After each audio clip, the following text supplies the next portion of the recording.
Hello and welcome to this edition of the Sofa Sports News football show, brought to you by the FNX Network and Delta Plumbing Services. I'm joined this evening by some of the usual suspects. The man they call the Fisherman, Alavi. Nice to have you with us. All right, cheers. After his broadband troubles last week and countless arguments with his internet provider, I'm pleased to tell you Dan DeLuca's back. They're on their last chance saloon. I would have cancelled it. I was going to cancel it. Apparently, there's 6 months left on the contract.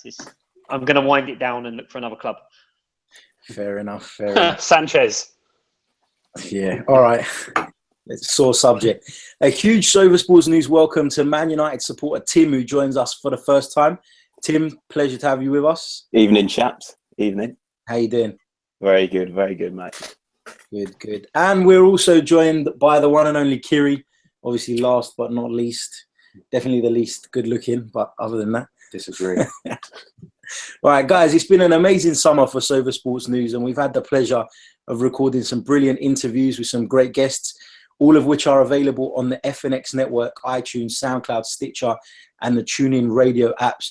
I just want to say a huge thank you to Mickey Hazard, Stephen Caldwell, Mark Halsey, and Marlon Harewood for giving up their spare time to talk to us.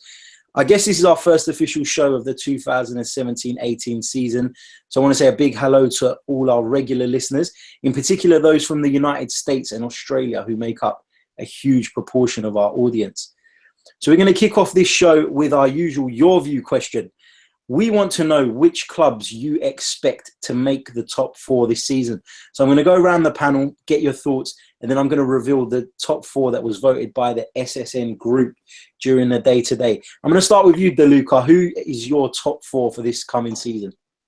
In no particular order, Manchester United, Manchester City, Tottenham, and Chelsea. Tottenham? Give it a rest. Alavi, what about yourself?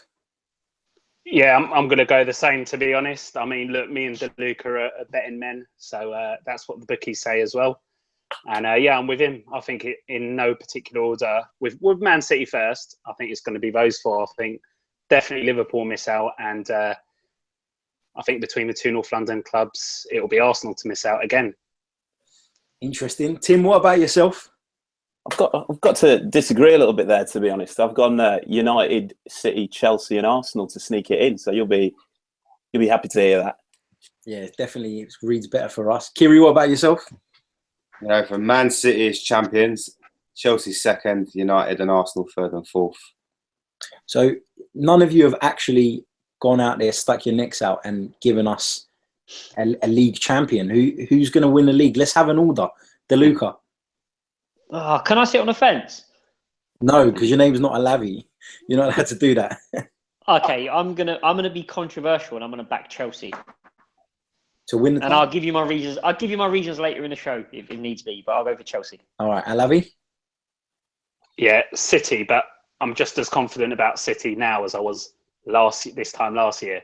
But City. Tim, champions. Who's it going to be? It's got to be United. United for me. I think we've shown enough pre-season, so I fancy us. This season. Kiri, champions. City. Yeah. So my top four is, and I'm going to go with City to win it. I'm going to go with Arsenal, Manchester United, and Chelsea to make the top four. I think Spurs will miss out. I know I said that last year, but I just don't think they've done enough in the transfer market yet. So right now, that would be my top four. I'm going to reveal the SSN top four later on in the show. Guys, don't forget this will be available to listen to as a podcast on iTunes, the FNX Network, SoundCloud, TuneIn, and Stitcher from midnight tonight. If you're watching or listening live, we want to hear your thoughts now. But if you're listening to the podcast version, it's never too late, and we still want to hear your views on the topics. You can tweet us at SofaSportsNews_, or email us sofasportsnews@gmail.com. Let's move on to the Community Shield final. Arsenal and Chelsea met on Sunday. The Gunners held their nerve to win the penalty shootout and register another victory over Antonio Conte's Blues, making it a 9th consecutive win at Wembley for Arsene Wenger's side. According to Jose Mourinho, the Community Shield is a major trophy, so me and Kiri will take that. No doubt about that. Apart from maybe the opening 10 minutes of the second half, Chelsea looked pretty flat. Is there anything to be concerned about, or do you think too much is being made of what is ultimately just a pre-season friendly? DeLuca. Well, I think this is probably a good point to explain why I'll back Chelsea to win the league, because I'm a gambling man. And to me, you've got to look at the big three. So if they're going to offer me odds of 4-1 on Chelsea to win the league, I'm looking at Chelsea. They got 93 points last season, so they're the team. They're the team to beat. Have they really weakened? Have the other team strengthened enough to catch them? And that's why I'm going to back Chelsea. I don't think Antonio Conte is going to be too worried or lose any sleep over the Community Shield. To be honest, I didn't enjoy the game. I got bored. But when you see, I know he's taken a penalty before, but you've just got to look at the way Chelsea approached the penalty shootout to know that Antonio Conte is not too bothered about this. I think that Chelsea is a very poisonous. It's a poisonous club anyway, isn't it? So if they get off to a good start, I think everyone will be fine. If they lose a game or two in the first 3 or 4, the knives will be out for Conte. They'll start complaining that they didn't replace Costa appropriately and that sort of stuff. But I don't think it's a big deal, Chelsea losing that game.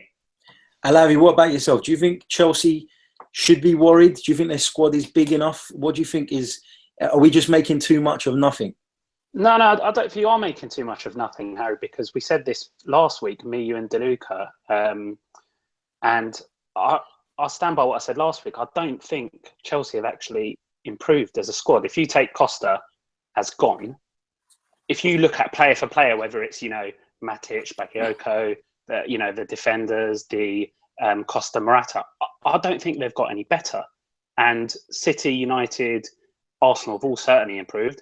Okay, Tottenham, Liverpool, if they lose Coutinho, Chelsea, in my opinion, have got weaker. So, and I'll ask, I guess it's a good time to go to you two, who I assume were at the game in terms of squads. And this is something I texted you a few days ago.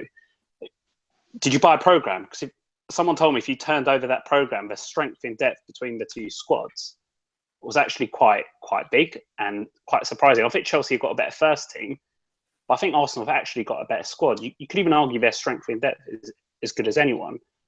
So, I mean, I think Chelsea have got, 14, maybe 15 senior players to choose from. They've got so many out on loan. Don't know if that was a mistake. So I do think Chelsea are weak, and I stand by what I said last week. Like, they haven't improved. Like, Morata is not as good as Costa. Simple as. Tim, looking at it from a Manchester United point of view, I'm assuming you're looking at Chelsea as one of your main rivals for the title this year. What do you make of the current situation at the Bridge? Yeah, definitely. I mean, I was at the game as well, so I saw it firsthand. I agree with Alavi. Chelsea haven't improved. The gap that Hazard being out the squad left was massive, absolutely massive. They were lacking in some creative areas for me, personally. I think the people they brought in, I didn't make much of Rudiger. Fair play, first game, so you're giving that, but I just didn't see where they were going to get their goals from. Moses, for me, switches off a heck of a lot. I think he got sent off last season, did he? Towards the end of the season in an incident that, just shouldn't be happening with the dive. And for me, Morata just looks so lightweight. Costa is a huge miss. Physically, in terms of Lukaku, who I think Chelsea should have absolutely sent the world over to try and get, really. He's just not got that physical presence that I think you need in the Premier League, to be honest. And I know we said that, look, the way they maybe approached the penalties was terrible, but for me, Morata, first competitive game for Chelsea, and you'll have seen it yourself, Harry, that penalty, for me, was absolutely shocking. They're bringing back Bakayoko. He's coming from League One to the Premier League. He's going to have to wake up and get in there fast from an injury. So he's not had a full pre-season. And I think the gap that Matic leaves in terms of sweeping things up was also pretty evident. So I think maybe, Alavi, that's what you're kind of touching on. And, I'd be interested to see what you think, Harry, about that. Yeah, that was exactly my point. Yeah, definitely. I think from my point of view, one thing that you said that I want to pick up on, you said that Chelsea haven't strengthened. The fact is they were so dominant in the Premier League last season. Do they need to strengthen? And so that's the first part of the question. And the second part of the question, like DeLuca said, is have the others strengthened enough to close the gap? So Chelsea might not have strengthened, but has everyone else closed the gap? Kiri, what do you think? The thing is with Chelsea as well, you said they haven't strengthened. I agree to a certain extent, but last year they weren't in Europe. This year they're going to have a lot more games in the Champions League as well, so that will play its toll. I think it helped a lot last season them not playing in Europe in terms of them running away with the league. Do you think that is such a big factor, though? Yeah, I do. I don't know. I believe that a good squad of players should be able to play twice. I think it plays its part towards the end of the season when it gets to like March, April, depending how far you go in Europe as well. But I think overall it does play its part. Fair enough. I think we're gonna see that with Arsenal, though, aren't we? This year, they're going to have the advantage for the first time in a while of having extra games, and I think that's one of the reasons why I think Arsenal might do. One of the main reasons they'll do better than last year. But in terms of going into the final stages of the season, let's be fair. There's not been any English clubs in the later stages of the Champions League for a good few years now. So I don't know how much of a toll that is going to take. I think it's going to be the same as the previous 2 seasons. If a team can forge a lead over Christmas, going into January with 5 or 6 points, they're going to be very hard to catch. So I think a lot will be how Chelsea and all the other teams keep their players fresh through the first 4 months there, and how many points they can rack up. Because like you've seen, even with Leicester, once they got that lead of 4 or 5 points, teams are very difficult to catch.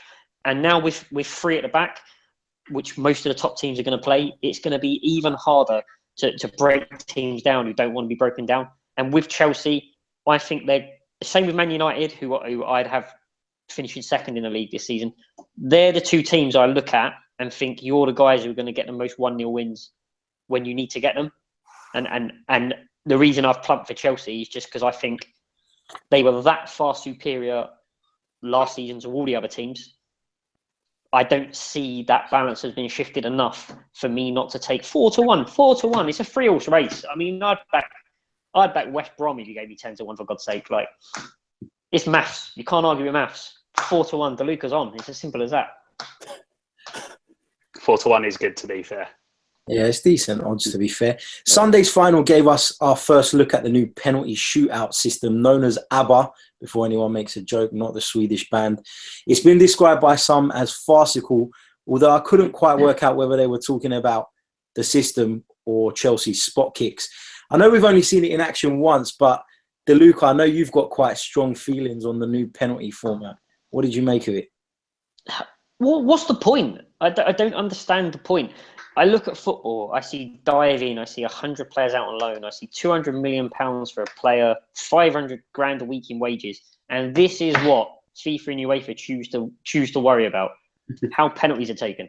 It's a shambles. I didn't feel like I was watching a penalty shootout. Then they sent a goalkeeper up to take one. I didn't know what I was watching. I lost count of the score. There's going to be a point where someone's going to win a shootout and not realise they've even won. And I think the whole point of it that was sold by UEFA was 60% of teams who go first win.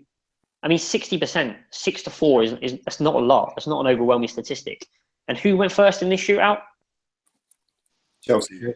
Arsenal, Chelsea. I don't even know. I've lost track of what's going on. Like, I didn't understand what was happening. You had goalkeepers taking penalties.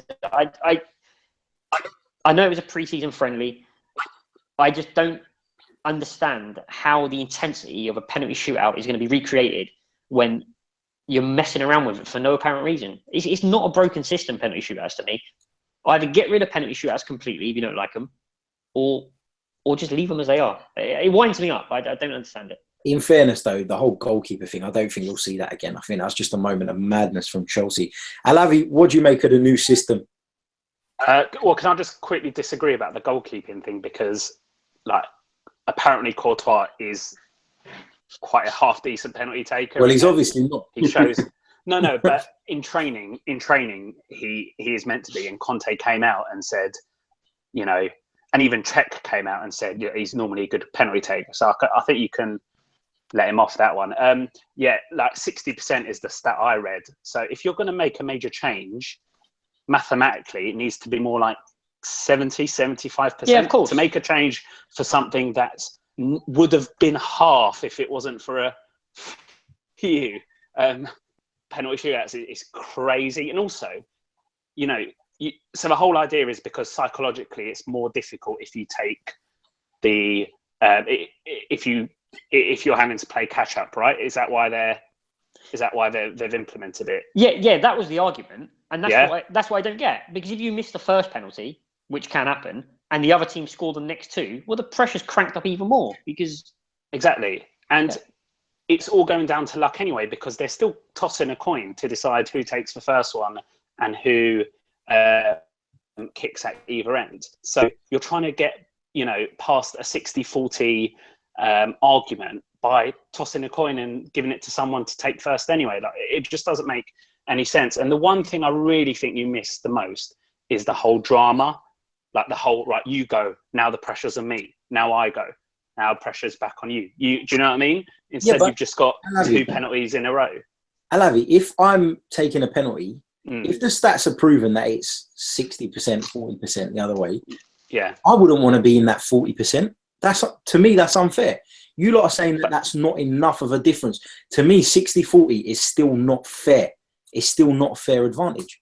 Do you really think that this is now going to make it any closer than 60-40? I'll be extremely surprised. Possibly if it not. Gets to, it won't.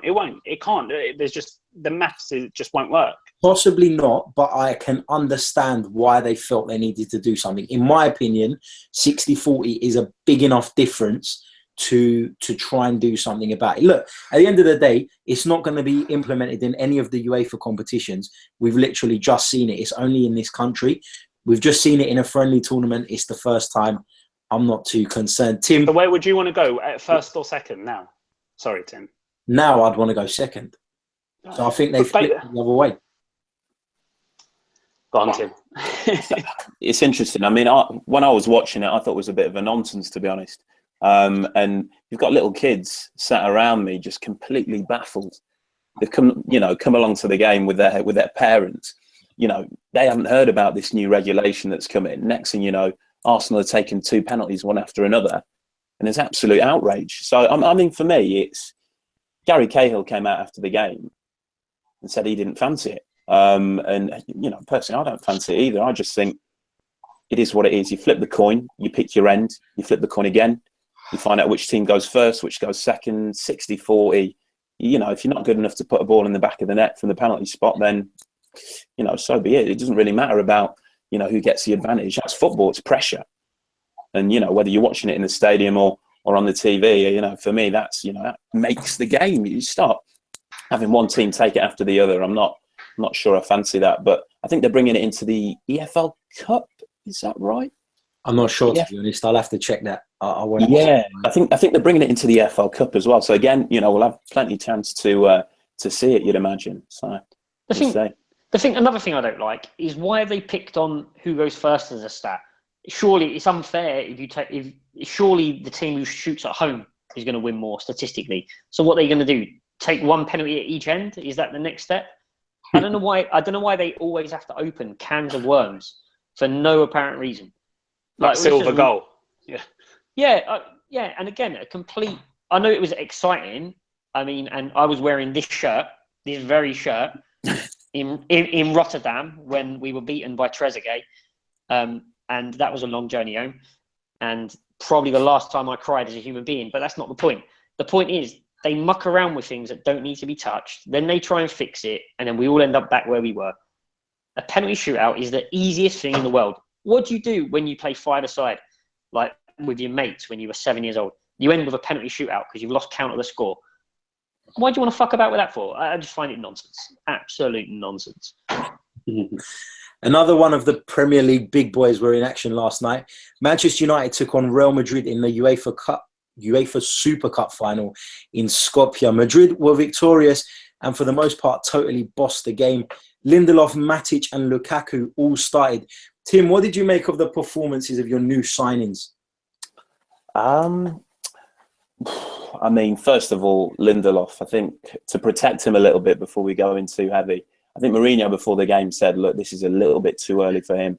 But obviously we had the suspension of Phil Jones and Eric Bailly, so we had to send him in. He had a torrid time. He was up against Bale in the first 25 minutes. He didn't look, comfortable.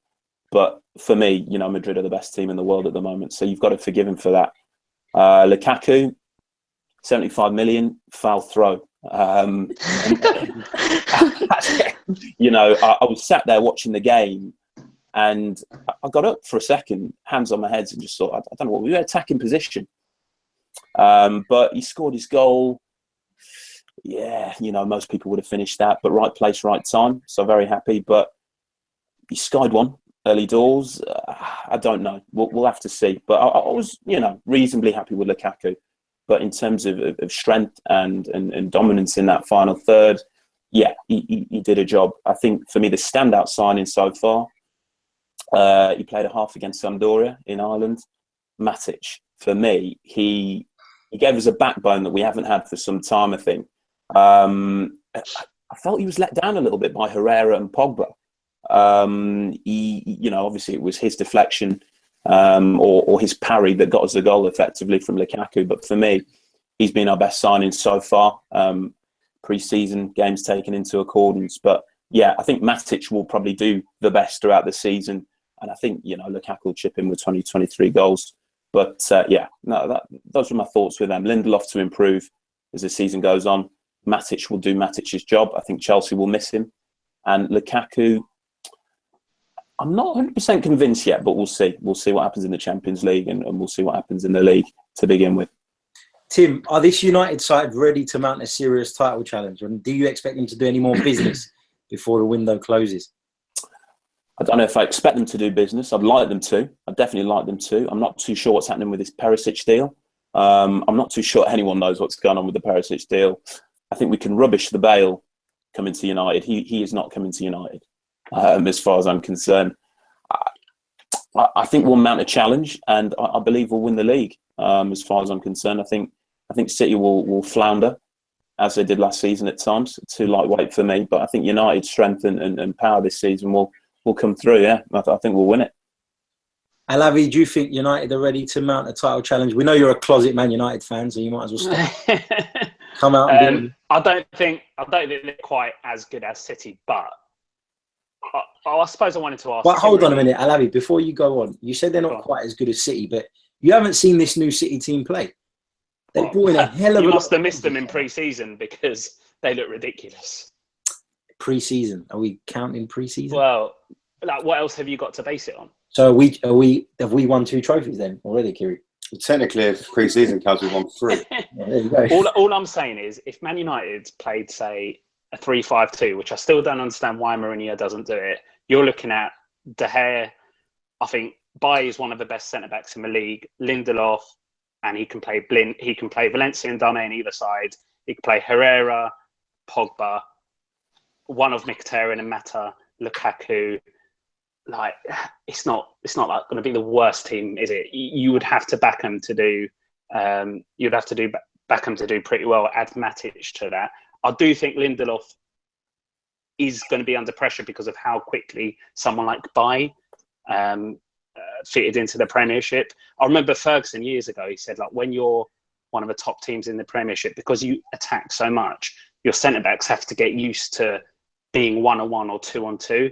And I think Lindelof, from the league he's come from, he's going to have to really quickly adapt. I can't see why Man United wouldn't at least mount a challenge. I just feel that they're one signing away from probably being able to actually win it. And I don't think they're going to get that signing. And I remember Mourinho said he wanted 4, and he's got his spine, but they do need one more probably creative midfielder. And that is probably the guy, Perisic, that was mentioned. I don't think they're going to get him. Kiri, what about yourself? How do you think Man United are going to get on this season? Well, I don't think they'll be serious title contenders. I don't think they're ready yet. I still think they're a couple of players short. I think midfield-wise, I still think they need improving, even though they have signed Matic. I think third at best, to be honest, at the moment. Fair play. DeLuca? I like what Mourinho's done there. And in Mourinho, you don't have to like him, but he's the best coach in the Premier League by a country mile. And he will mount a serious title challenge. There's no doubt about that. What do they need to do from last season is a question I'm going to ask myself, right? What do they need to do? They need to stop drawing games 1-1, and they need to start winning games 1-0. He's bought the players to help do that. So there's no doubt they'll mount a title challenge. Will they fall short? I think they will fall just short, and I think that will be because of two things. I don't see the midfielders they've got chipping in with enough goals. I think they're good players. Mkhitaryan, apart from Kante, was one of the signings of the season for me last season, and he didn't play a lot, but I was really, really impressed with him. I still don't see him hitting double figures. I don't see Pogba hitting double figures. And I know that Lukaku goes missing. He might have excuses for that, and we're going to find out whether they're genuine excuses or not. Now he's playing for United. But even in games last season, United were accused of being a bit defensive. I don't think it was as bad as some people made out. I think Mourinho picks certain games to be defensive. He does it to wind up certain opposition. He does it when he doesn't think he can win the game, and he takes his point. But there are a lot of other games where United peppered the goal and couldn't score. Is Lukaku going to score more than Ibrahimovic? No, he's not. If he scores the same, he's done well. He's had a good first season. So I'm looking to the midfield and where the goals are coming from. And even Perisic, he's not a 12 to 15 goal a season man. So Hazard will chip in with goals from midfield. Sanchez will chip in with goals from midfield. Liverpool have goals coming in from midfield, and even Tottenham have got goals from midfield now. And that's the area where I think United will suffer. Lindelof at 22. 22 for me is too young for a top centre half. You need another couple of years to be coached normally, unless there's very few you get big, strong, imposing centre halves. This is a question for Tim, I guess. Are you surprised that Lindelof and Bailey, or Bailly, excuse my pronunciation, haven't played together in pre-season? Yeah, very surprised. But I think you bring up the point of age there. They're both incredibly young, so I think this kind of further makes your point. You need someone who's been there, done that, like a Smalling per se, and one of those guys maybe. I'm in agreement there. To have them both at the back, it's a big risk. Big risk. Do you know what? This is a point my cousin made, who sometimes writes for us, because I asked him the same thing, and he said, "Is Mourinho doing it so he sees both Bailly and Lindelof leading? So he doesn't play them together. So he plays them separately, A, to confuse the rivals, and B, just to see how they are when they're like the main central defender." I thought it's not like a bad shout. That's what he's trying to say. I don't think that if I'm Arsene Wenger and I'm looking at Matt, first of all, I'm not really paying attention to Manchester United's pre-season because I've got my own stuff to worry about. And secondly, I don't think that I particularly care about who their centre-back partnership is. And I don't think I would prepare for a game against Manchester United by assessing how their centre-halves work together. I think the tactical part of the game comes more at the other end of the pitch, and your forwards are your forwards. And this, I don't know, I don't think that Mourinho's thought about it that much to try and confuse his opponent. I wouldn't be surprised if first game of the season he starts with those two at the back and throws everyone. I mean, if you look at their first 7 games before they play Liverpool, it's not a bad first 7 games to sort of get that momentum, especially at Old Trafford. I think they've got Everton, but apart from that, until they play Liverpool, you back them to get 3 points from every game. So, agreed. It's like what Dan was saying last year. Like all these teams, particularly those who have, or last week, sorry, all these teams who have signed like a new striker. It's the first 2, 3, 4 games that are so imperative, because that means, especially at Arsenal, because that's the difference between the fans getting on their back on. Lukaku scoring and Old Trafford being a theatre of dreams again. Same with Lacazette. Same with Morata. Like first few games are just vital for these guys just to get like 2, 3 goals. We'll see. You mentioned Everton there, and they're a side that many people have high hopes for this season. They've made some impressive signings during the transfer window, but they've lost their talisman in Romelu Lukaku. Alavi, how do you expect them to fare this season, and what should we be expecting from Koeman's side? I think they're most people's pick to finish 7th, right? I think most people here would probably pick them to finish 7th. He spent 100 million on, I think, 7 new additions. So whether that replaces Lukaku, I don't know. They need a left-sided defender, I think. They need cover. They need another striker. we'll see how far away they are. You know, if you look at their first 5 games, they've got to play the top 4 that myself, Tim, DeLuca all predict. Maybe not Tim, but DeLuca predict. They've got to play City, United, Chelsea, and Spurs, along with one other in the first 5 games. Interestingly, I saw today not a single player, Samba Martinez, is played their Europa qualifier the other day. So it just shows how much they're actually changing. For me, they don't have that player out wide because they've sold Delafeu. I think Bolassi's injured. And they just don't have that pace out wide. Lennon doesn't really play. Morales doesn't really play. Lennon's in a clink somewhere. Yeah. Well, he definitely doesn't play. So he couldn't cross before, but he's going to struggle. He's going to struggle from there. To be fair. I mean, look, they've got leadership, haven't they? They've got Rooney. They've got is it Klaassen? He captained Ajax, I think it was. Yeah, they've got Schneiderlin. You mix that with youth coming through. They've got people like Tom Davies. There's a guy called John King, something like that. He's meant to be quite good. So it remains to be seen whether they can mix that experience and youth. I know last week I said that they'll, I think it will be a top 7, but I think they will finish 7th, and I don't think the gap will be quite as big as last year, but I don't know. It'll be interesting what the rest of the panel think, I guess, about Everton and whether they think people like, I don't know, Sandro being signed from Malaga is really good enough, along with 6-7 other signings, to actually replace the guy who got all the goals. It'll be interesting to see if Barkley's still there come September. I think doesn't look like anyone wants to pay for him at the moment. So but that might go. That could go to the last day. Who knows? I said to you at the beginning of the summer. At the beginning of the summer, you said to me, "Who are Spurs going to buy?" And I said, "We won't buy anyone, but we'll sign Barkley at like 2 a.m. on September the 1st." The only risk for that is someone like Arsenal come and hijack the deal with like a few hours to go. But he definitely won't be at Everton. The club have made all the noises that he's not going to be there. 100% leaving. A manager very rarely comes out and makes that sort of statement about one of these players. So he's gone. I think he knows where he's going, wherever that may be. And it's just whether Daniel Levy wants to play poker and wait till the deadline passes or not.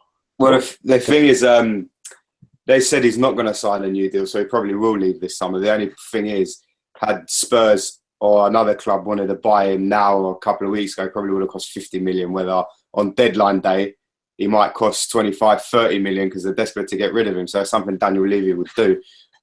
Or maybe Daniel Levy's lost his checkbook, because it seems that way this summer. Yeah. Guys, one of the wonderful things about the Premier League is the fact that it's so competitive, even at the very bottom.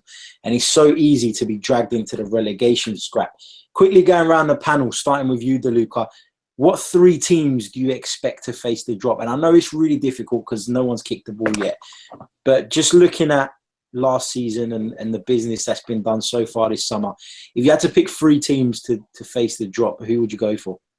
I normally give a couple of the new boys a chance. But I think Brighton and Huddersfield will go down. I've not seen enough from them in the Championship that they can adapt to the Premier League that quickly.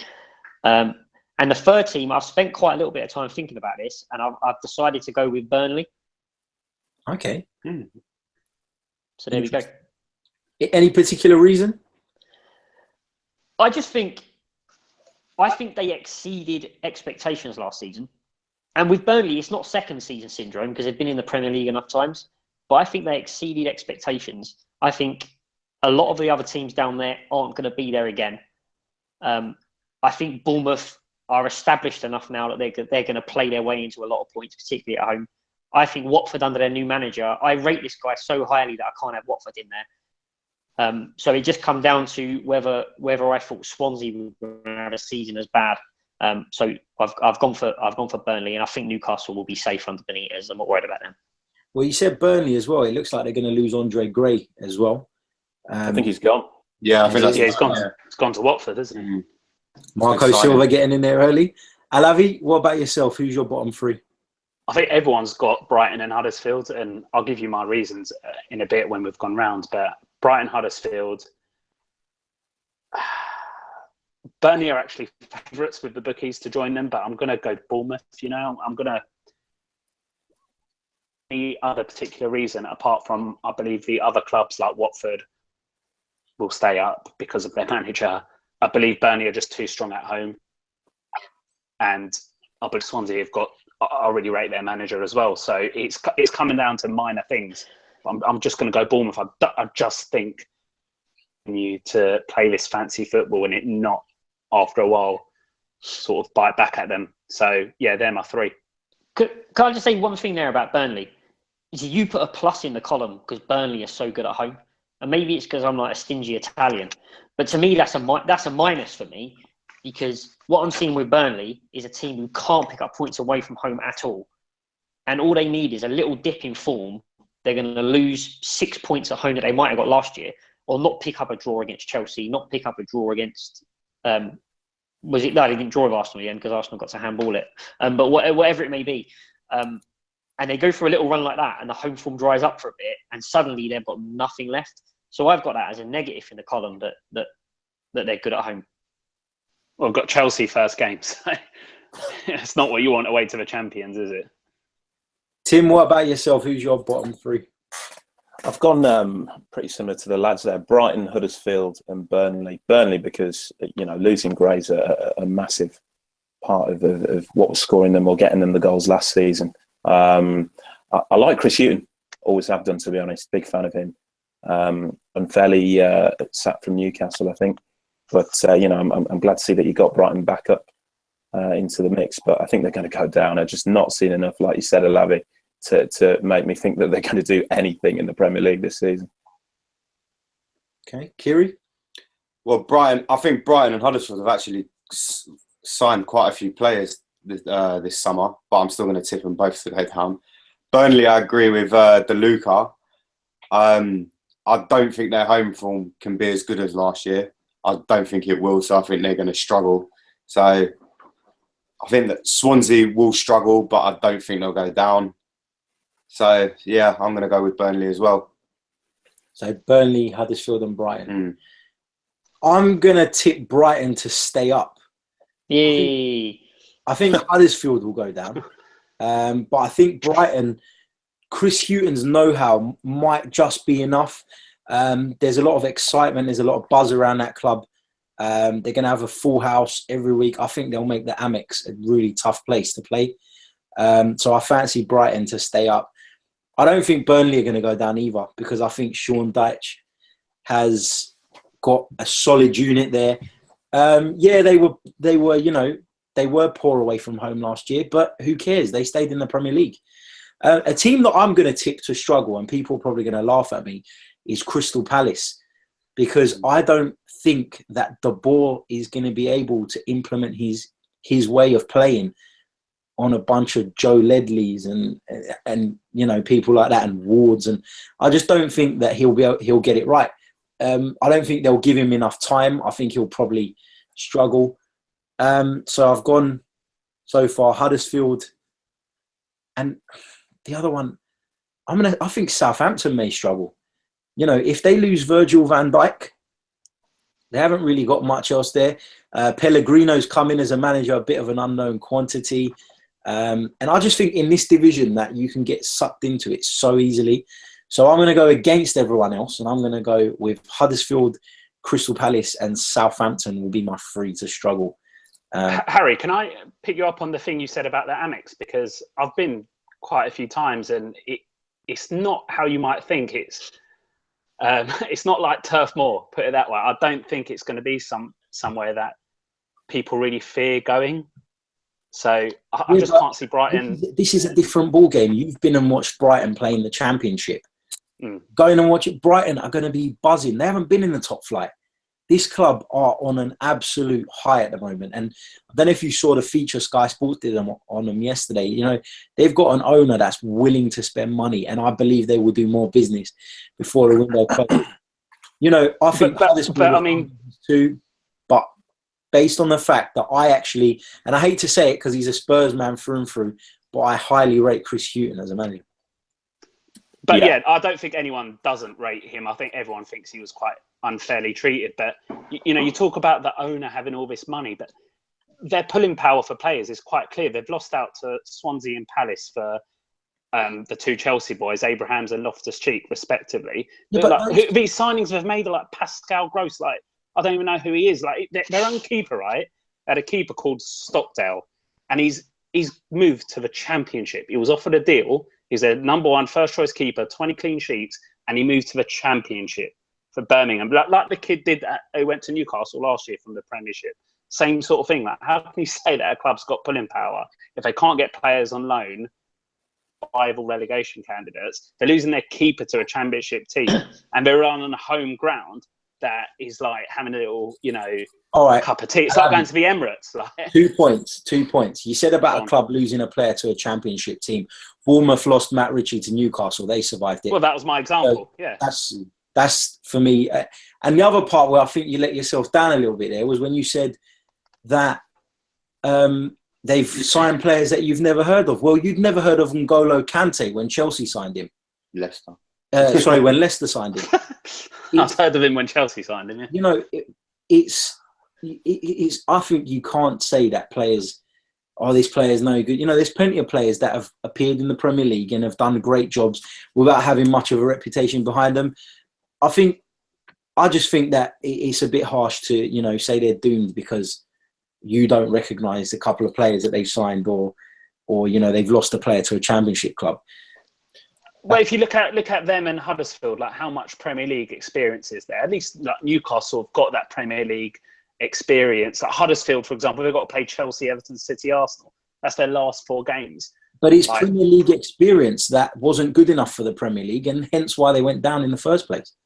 But you need that blend of experience, and I just think that's the difference between Newcastle, experience and youth, and that's the difference between Newcastle and the other two sides that have come up. Here's another scenario as well. You know, I listened to Rafa Benitez today on TalkSport, and he seems to be so distraught about the business that Newcastle have done so far. Feels he's not getting the backing he deserves. Might as well have said it.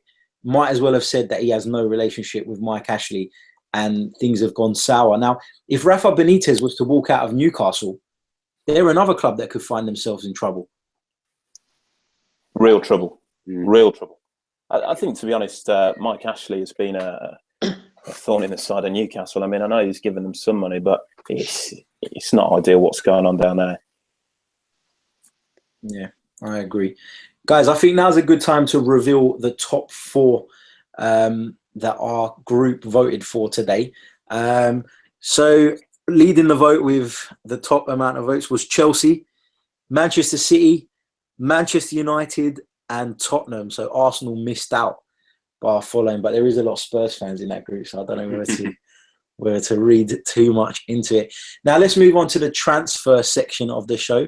Barcelona appear to be hot on the heels of Felipe Coutinho, and the La Liga club are set to up their bid to a sum in the region of 120 million.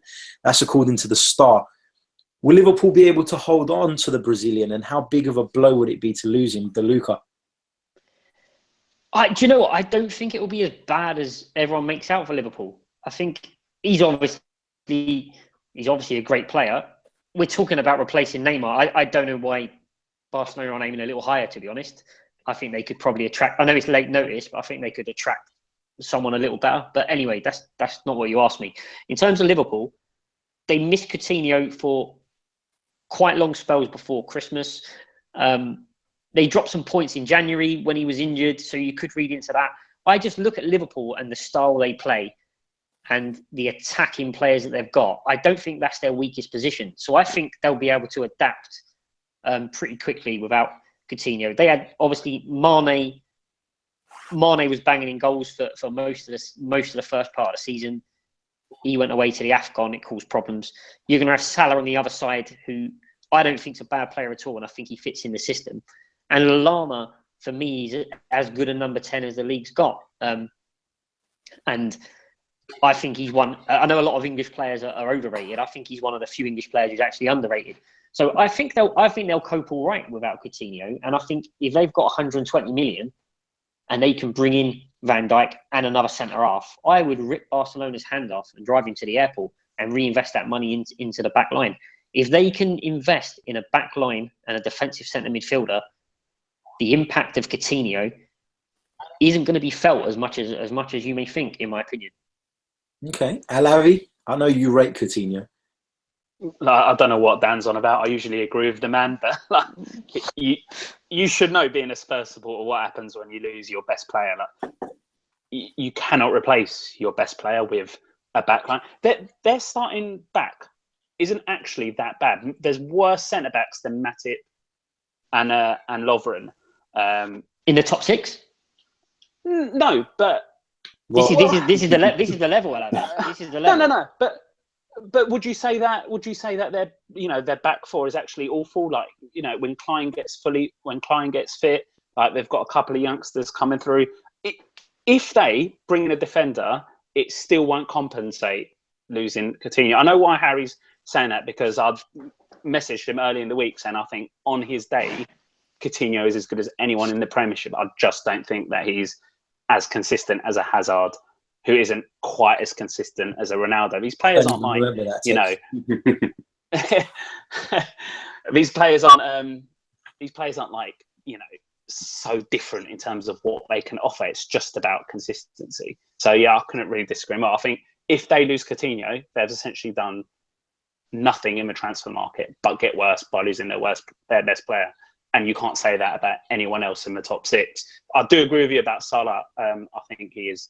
I said last week that I disagreed with Harry on him maybe not being as good as he thought. I think he's class. And this is a guy who got something like a 1-in-2 goal ratio for Roma as a winger, someone who's going to finally offer some pace with Mane. So yeah, he's a quality buy, but I don't know why you think losing Coutinho for anything under 130, 140 million can be good. The guy's class. Tim, you're a Man United fan. Liverpool, not your favourite club in the world, but no, definitely not. Yeah, for me, I think just quickly on Alavi's point there, I agree. Salah didn't get a good enough crack for Chelsea, and I think he will do some things this season. But for me, if Liverpool lose Coutinho, I'll be jumping for joy. I'll be absolutely jumping for joy, because I don't know who they'll bring in, and the creativity that he brings, his set pieces, his passing, his range of passing is absolute class, as well as the goals that he necks every now and again. So yeah, if they lose him, it's a bad situation for Liverpool. And then who do you rely on? Obviously, I think is Mane still injured, is he? And I think Lallana's injured. Lallana's out for 2 months. 2 months, yeah. And I think is Mane back to full fitness? I'm not too sure, but either way, I think you lose him, you're in some trouble. Okay. Moving on to the next topic. This one I'm going to start with you, Kiri. Alexis Sanchez will miss Arsenal's first 2 Premier League fixtures, according to Arsene Wenger.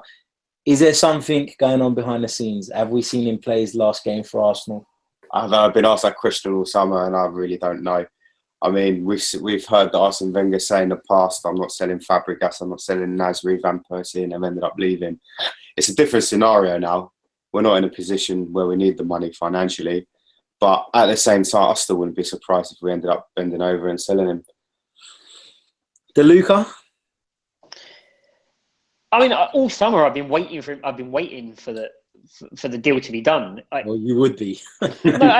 It seemed to me, listening to Wenger in the last month of the season, where he finally lost the plot, that it was all about the Sanchez deal had already been done, and something happened in February, but I'll tell you soon.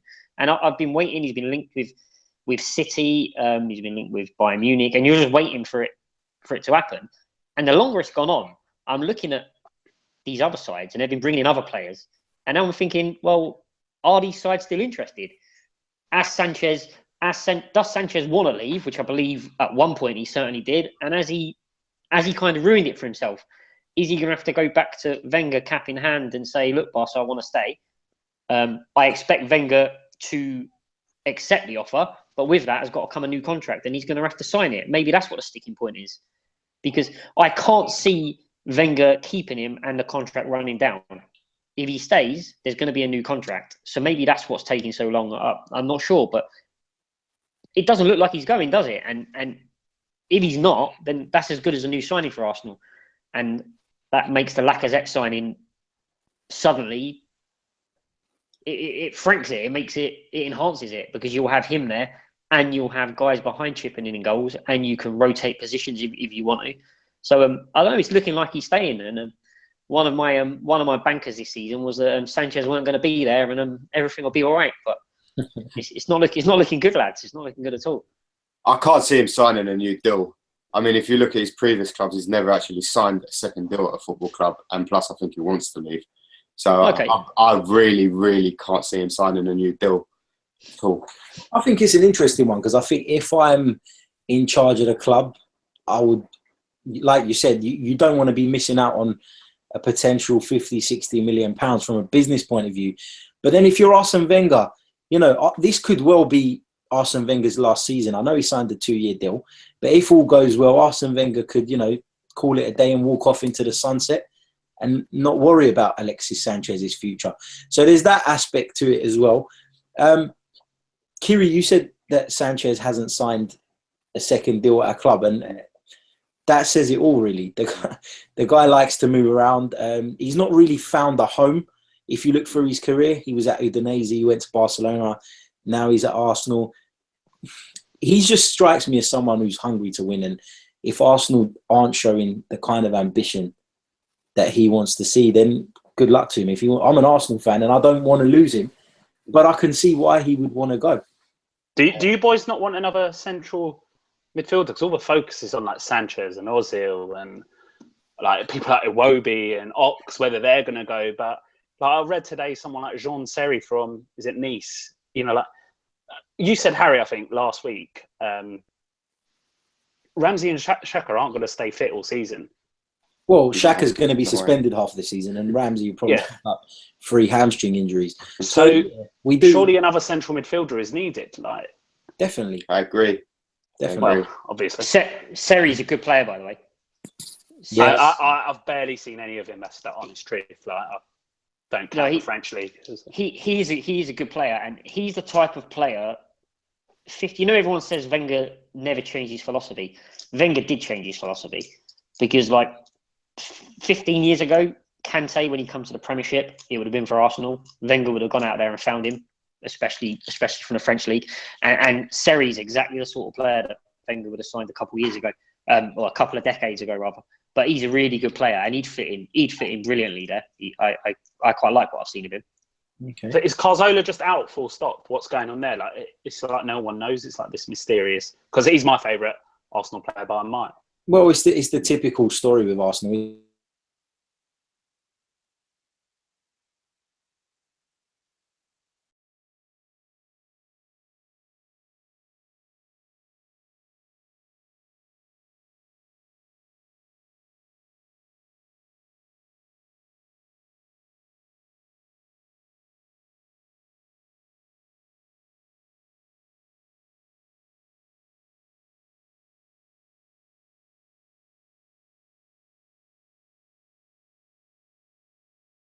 Tim, you there?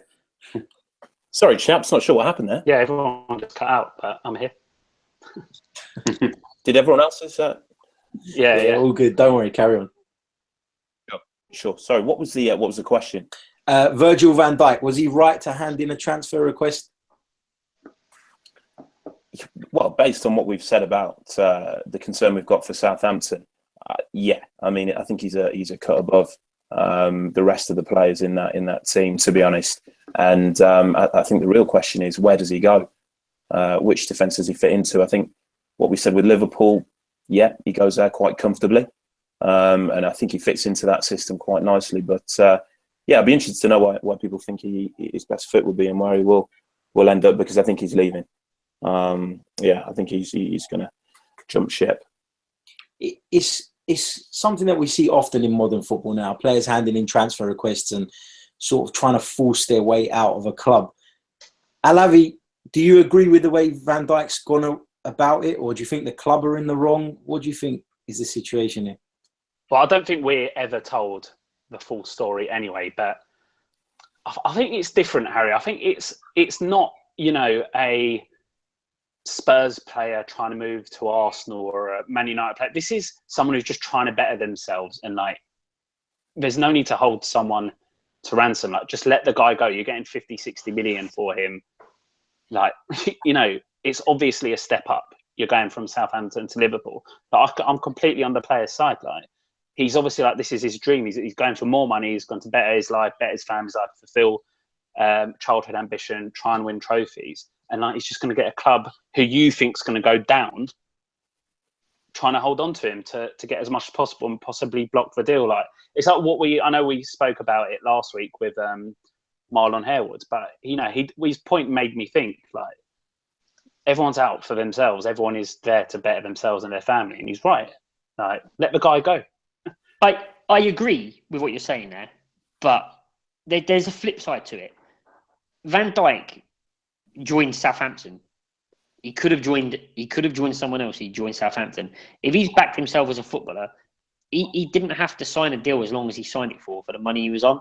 So I think I agree. It's like if you want a new job, you're going to apply for a new job, and if someone wants you, you want to go. And I get it, but it's hard. It's hard to put that. It's hard to make that comparison with a football club, because at the end of the day, this is happening a lot more now in modern football. Clubs don't need the money. The TV deal's big. They don't want their players poached, and they're going to hang on to their players and try and drive the best price. Southampton, deep down right now, they probably don't care if he's at the club or not anymore. They'd probably be happy to get rid of him, but they want the best money they can get. And that's how these long, protracted, unfortunate situations arise. So if players like Van Dijk are going to come from Celtic and use a club as a stepping stone, they need to start being wise and getting release clauses written into their contracts in advance and say, look, I'm joining Southampton, but if a top 4, 5, 6 club come in, I want a clause written in for £50 million, £60 million. Get it agreed up front, because these sort of long protracted deals don't help anyone. They don't help the player. They don't help Liverpool because they haven't got their defence for the first 3 games of the season. They don't help Southampton because they don't know what's going on or who their first choice is going to be. It don't help the fans. And then you've seen the situations where players have had to come back with a towel between their legs and play for the team again after 3 games. They're getting booed by their own fans. Just get a clause written into the contract. I mean, how hard can it be? Every player should be doing this now. It happens. Most players in Italy and Spain have got clauses written in there. I don't know why in the Premier League that these players don't have clauses in their contract now. I don't think he's wrong at all to hand in a transfer request and want to move to a club like Liverpool. But if the rumours are true that he's refused, he's gone on strike. Well, he's denied that though, hasn't he? He's obviously going to deny that. But if he has gone on strike, then that is wrong. The club say that he'll rot in the stands. He won't. He'll be sold. He'll go. They'll get 50 million. He'll go to Liverpool, and that will be that.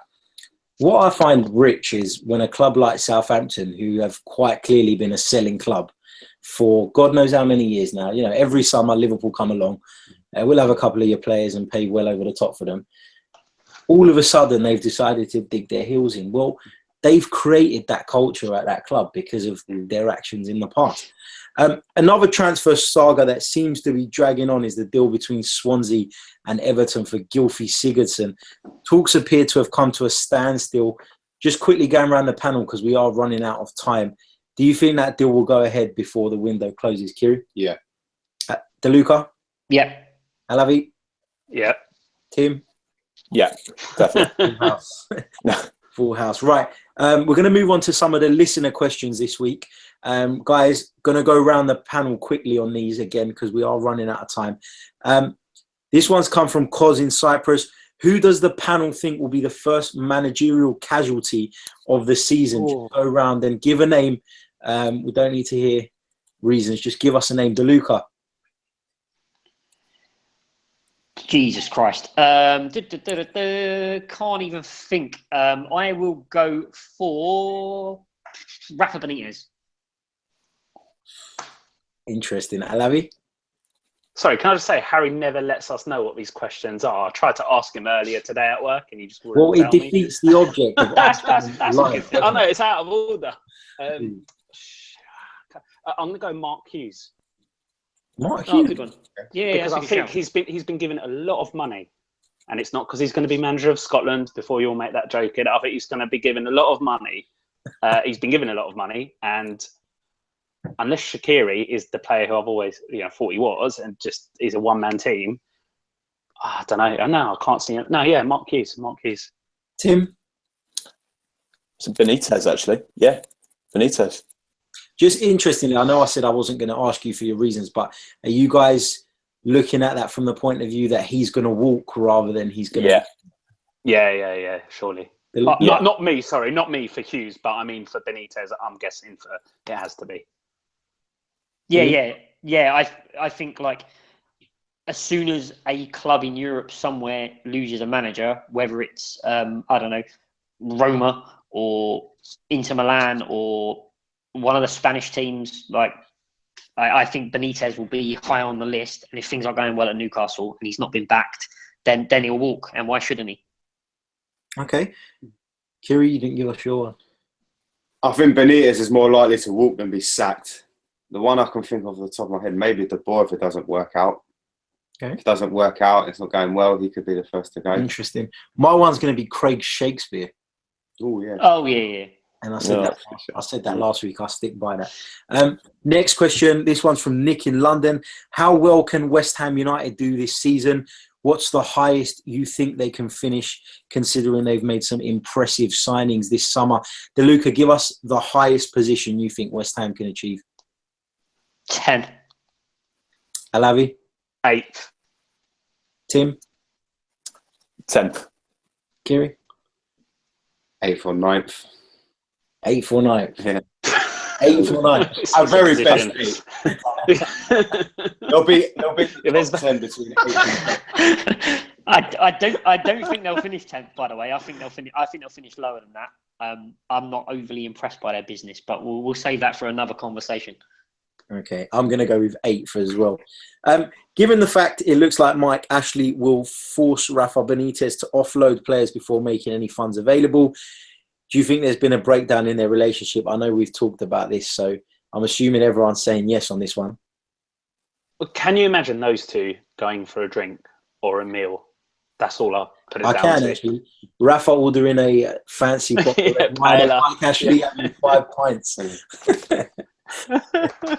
So I guess that one... Rafa Benitez would probably cook the meal as well. Yeah. And Ashley will send it back and order a pie. The next question and the last one that we're going to go with tonight is from a guy called Tony. He says, I'm sick and tired of hearing about Spurs struggling at Wembley. We've not even kicked the ball yet and our fans are already making excuses. Dan, this one is for you. What are your thoughts on this? Okay, very quickly, we got 53 points at White Hart Lane last season. If we stayed at White Hart Lane, we would not get that many points.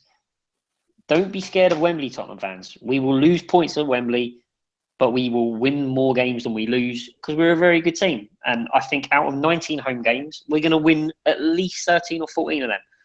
I agree with Tony. Don't worry too much about Wembley. It's just a deceptive facade and a stick to beat Tottenham with. It's nothing to worry about. Everything will be all right. Don't panic. Calming words from Mr. DeLuca. They've just got to win on the road, haven't they, Dan? Like they've just got to win because they won 4 less games on the road, I think, than Chelsea, and they've just got to win at places like West Brom and wherever else they dropped points last season. Bournemouth, Sunderland, and I think West Ham. Yeah, so Bournemouth and Sunderland are the 2 games I looked to from last season. But we've got a nice, easy first game at Wembley anyway, so it should be fine. It's only Chelsea. It's only at Chelsea at home. We should get into a good place straight away. Obviously, of course, guys. Don't forget you can head over to sofasportsnews.com. You can find all our latest shows there, latest blog entries. And all kinds of different fan content. We've got a Facebook page, Sofa Sports News, the Football Fan Network, and you can follow our latest posts. We've also got a group, the Football Fan Network, Twitter at Sofa Sports News _ Guys, give us your Twitter handles. DeLuca, what's your Twitter handle? It's at DDL _SSN. Alavi, got any followers yet? Got like 600, and not all of them are related to me. It's at Alavi_SSN. Tim, what about yourself? At Tim D. Curtis. Kiri? At KC Guna 1. KC Guna 1. Guys, we're back for a new season, so we're going to start off the football teaser competition once again. To enter, you need to send your answer to us directly on the Facebook page, Sofa Sports News. And the question is, who was the first British player to win the Champions League after it was rebranded from the old European Cup? There's one to go and have a good think about. Just another quick reminder to the fantasy football enthusiasts out there, we have set up our own mini league. For information on how to enter and have a chance of winning the cash prize, you need to message us on Facebook directly, or you can email us sofasportsnews@gmail.com. I'd like to say a huge thank you to our partners for their continued support, the FNX Network, TagPay, Stel at Shoot the Defense, another great show. Make sure you check it out. Elite Editorial Services, Perfect Radio, Nick Tanner Events. Whether you're watching live on YouTube or listening on iTunes, hit that subscribe button. And that's all for this week. Dan, been a pleasure having you with us again. Oh, has he disappeared? Alavi, thanks for joining us. Tim, Cheers. hope you enjoyed your first time Pleasure. on Sports News. And Kiri, thank you. No. That was thank you very much. The pleasure as always. The pleasure is mine as always, and I was on mute when I said that, so good, useful. You left the mute button on. Yeah, amateur. Rookie mistake. That's all for this edition. Take care.